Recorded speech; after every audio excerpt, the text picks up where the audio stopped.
Everyone at that table thought I was the failure.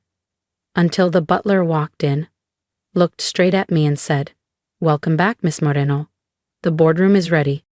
I sat quietly at the long oak table in the grand dining hall of the Bellomont estate, where my extended family gathered each spring for our reunion dinner.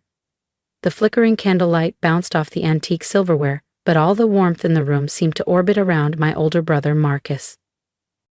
Dressed like he'd stepped off the cover of a business magazine, Marcus held the room in his usual chokehold of self-congratulation. "So," he announced, swirling his wine, "the CEO cornered me right after the quarterly report, promoted me on the spot, Senior Director of Global Accounts." He waited for the impressed murmurs, and they came right on cue. I lifted my glass of iced tea, ignoring the sting in my stomach. The group had no idea that the biggest executive interviews in Horizon Dynamics history were kicking off tomorrow morning. No idea that I, Danielle Moreno, their supposedly aimless relative, was the founder and CEO of that very company. "So Danielle," my aunt chimed in, her tone painfully cheerful, "still doing that side hustle thing? Crafting, coding? I can't keep up." I smiled. If only she knew my side hustle had just cleared a $90 million 0 cents valuation. "Yep, still hustling," I replied smoothly, thinking about the merger documents on my desk. Marcus leaned over, with faux concern. "Hey, if you're still between things, I could probably pull some strings at Langston Corp, something entry-level, data input maybe?" He grinned like a hero. Langston Corp, the very company Horizon Dynamics was set to acquire tomorrow at 10 a.m., the same company where Marcus had just landed his fancy new title. "That's really generous of you," I said, holding back a laugh. My father sighed dramatically. "Danielle, you graduated summa cum laude from Wharton. What happened? You're 34. You should be catching up to your brother by now." I just nodded, my fingers tracing the rim of my glass. He didn't know Forbes had just named me one of 2024's 40 under 40 in tech leadership. And tomorrow morning, Marcus would walk into Horizon's headquarters, unaware that the nobody he just offered a pity job to would be waiting on the other side of the table as his new boss. The article had used the exact photo I preferred, back turned to the lens, my face in soft shadow. Few people knew what the elusive founder of Horizon Dynamics actually looked like. That was intentional. I'd built an empire from behind the curtain, and I liked it that way. "Remember when we were kids?" Marcus's voice oozed with that same smug nostalgia he always used when he thought he'd won. "You always said you'd run your own company one day." "Wild, huh?" "Wilder than you know," I thought, folding my napkin in my lap. Aunt Rita, always eager to help in the worst ways, chimed in. "You know, Danielle, I have a friend with a tax prep business. Maybe she could use someone to help with forms, data entry, that sort of thing." "Thanks, Aunt Rita," I said with a polite nod, nudging my untouched creme brulee aside. "But I'm doing just fine." "Fine," Marcus chuckled. "Danielle, you rent a tiny flat, drive a 10-year-old Civic, and you're what, freelancing? Meanwhile, I just wrapped the biggest deal in Langston Corp's history. Tomorrow's going to be a game changer." If only he knew. The deal Marcus was bragging about was actually the final phase of a hostile acquisition. Langston Corp had been bleeding money for 2 years. My team at Horizon had been buying its debt and equity through proxy firms since last spring. Tomorrow wasn't a merger, it was a takeover. The contract he was so proud of? Finalized by his assistant. I'd watched the entire process unfold through anonymous video feeds. Not once did anyone question the silent observer in the background. "That's wonderful, Marcus," I said evenly. "I'm sure tomorrow will be transformative." He raised his glass to himself. "To success. Some of us were just born for it." Our father smiled at him like he'd just cured cancer. "That's my boy. Smart, strategic, a real leader." My phone buzzed, a message from my assistant. "Final list of Langston execs confirmed for interviews. Marcus is first. 9 o'clock IMing sharp." "Excuse me," I said, rising smoothly. I have to take this. My mother sighed. Still taking those late-night customer service shifts? I stepped into the quiet corridor of the Bellamont Country Club. The marble floors echoed under my heels as I checked the message again. Everything was in place, and tomorrow morning, Marcus would sit across from me, interviewing for a job. The executive suite had been prepped, security briefed, and the acquisition paperwork was neatly arranged in leather folders, embossed with the Horizon Dynamics logo. I stood near the tall window of my penthouse office, the skyline of Savannah glowing in the early morning haze. Everything was ready. Last night's dinner still lingered in my mind. The polished laughter, Marcus's smug smirks, my parents' subtle jabs. None of them had any idea that the freelancing daughter they pitied would be sitting at the head of the table this morning, not as their sibling, as their superior. Marcus would walk into Horizon's headquarters expecting to discuss his transition during the merger. Instead, he'd walk straight into an executive review. Led by me, I glanced at my watch. 7:42 a.m., just over an hour until he arrived.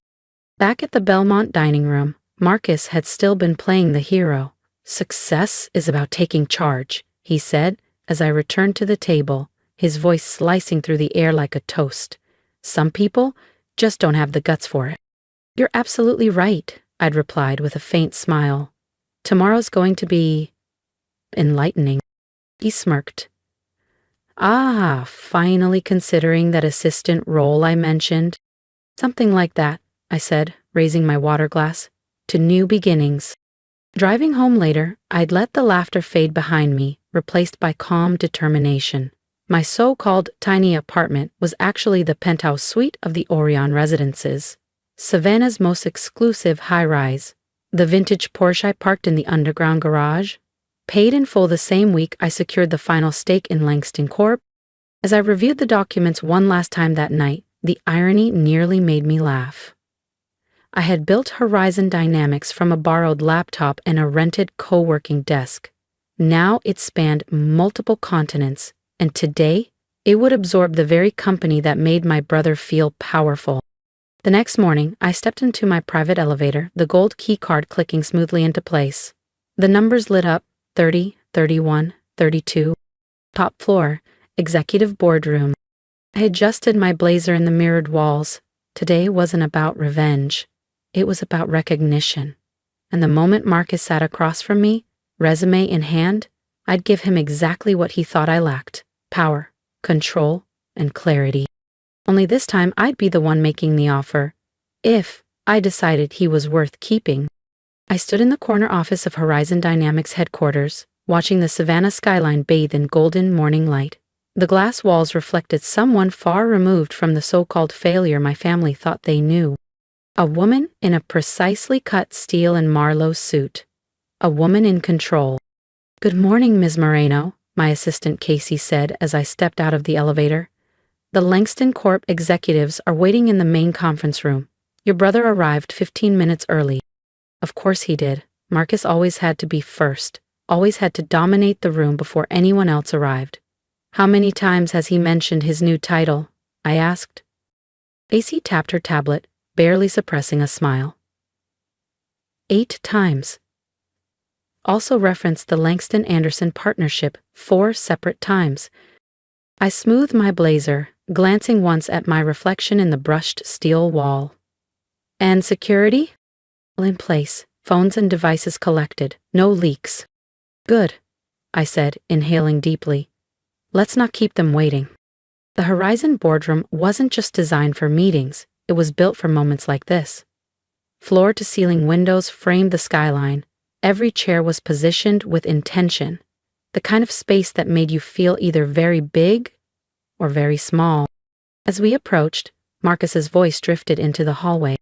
"And once the merger finalizes, I'm confident I'll have direct oversight of all global accounts. Frankly, I wouldn't be surprised if Horizon offers me a seat on their board." We pushed open the door. Silence hit like a wave.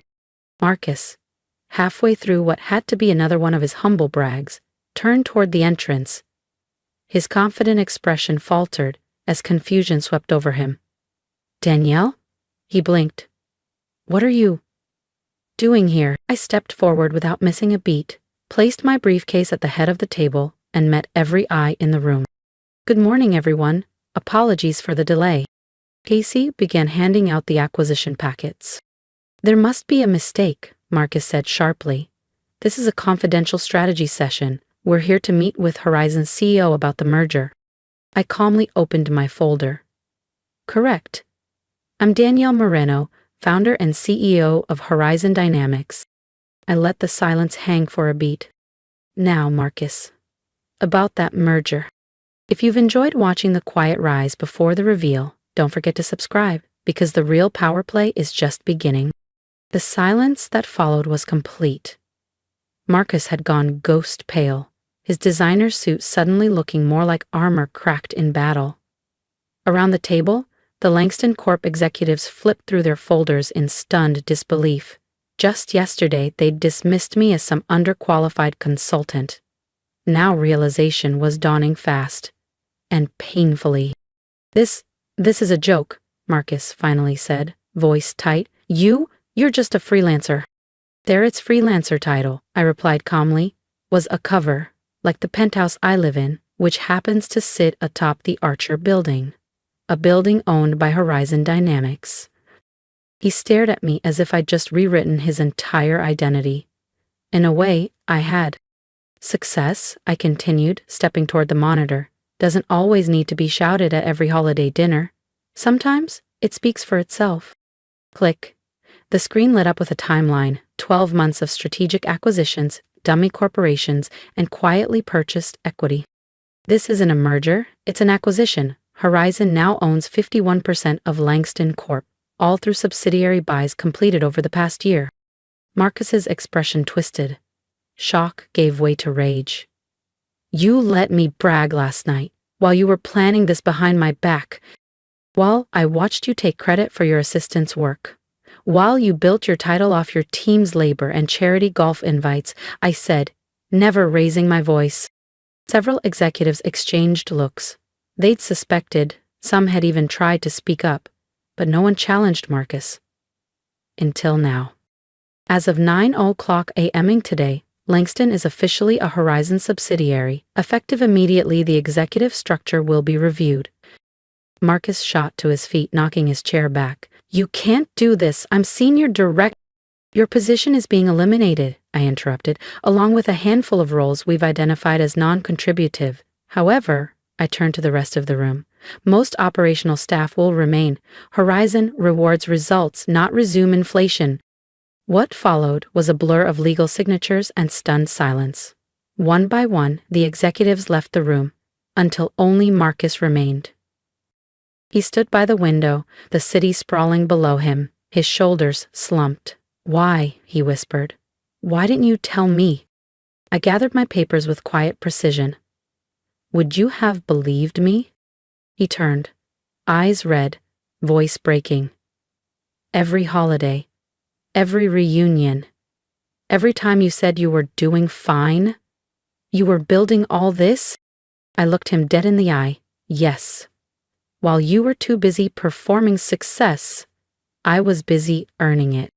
You offered me an entry-level position, I said, snapping my briefcase shut with a quiet, final click.